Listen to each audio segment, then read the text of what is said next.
درانو دوستانو السلام علیکم ستړي مشي د اګست په شپږویشتمه نیټه د کابل په نړیوال هوایي ډګر کې سختو چاودنو عامو افغانانو ته ډېر مرګ ژوبله وروله.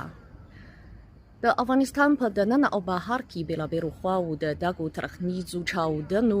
او کلونو سخت غندنه کړې ده. ما او زما همکارانو له ګڼو عامو چینایانو سره مرکه کړې ده. تاسې په دې ویډیو کې د دوی نظرونه اوریدلای شئ.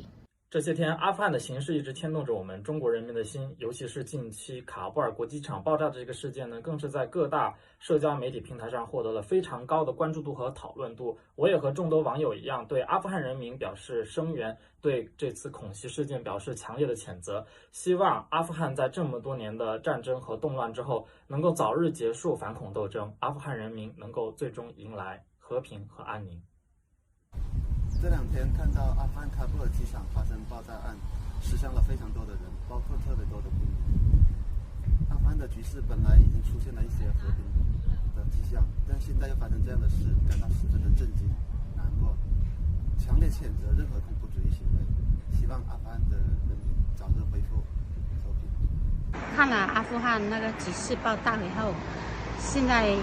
看到很多恐怖分子动不动就制造那些爆炸事件，死伤很多人，这些恐怖分子太可恶了。本来这些阿富汗人民很多人已经生活得很痛苦了，还在制造更惨烈的事情，这个应该遭到很严厉的谴责。最近有关注到阿富汗的恐怖袭击，对此也感到很伤心，希望阿富汗平民的人权可以得到保障，希望阿富汗反恐战争早日结束，阿富汗的平民可以迎来和平。最近阿富汗的局势可以说是瞬息万变，我们中国网友也十分关注阿富汗国内的情况，尤其是目前在阿富汗机场发生的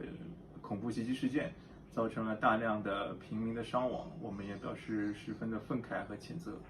希望阿富汗局势能够早日稳定，阿富汗人民能够早日回归和平的生活。